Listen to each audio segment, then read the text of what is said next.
Iute-l, dracu, ce bă, dă-te, dracu.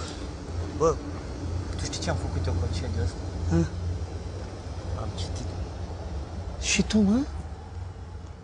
Ai citit ultima opera lui Liceanu? Foarte reușită, să știi.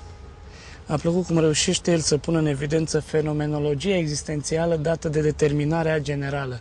Asta mi s-a părut ceva exhaustiv.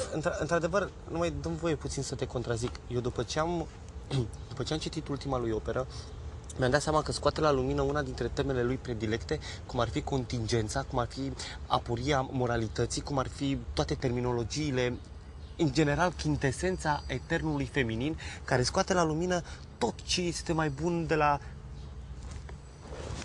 Fă-te, dracu de...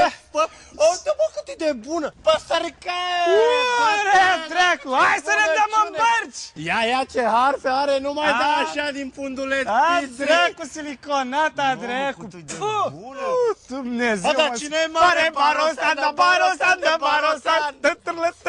Bună, bă! Da, dracu, dar tu știi că a mai scos o operă Liceanu chiar în 96, dacă nu mă înșel. 96. Foarte bună și aia, mi-a plăcut cum, apodictic vorbind, pune chintesența lucrurilor în evidența exhaustivă a lumii. Asta mi s-a părut o degringoladă totală, aș putea spune.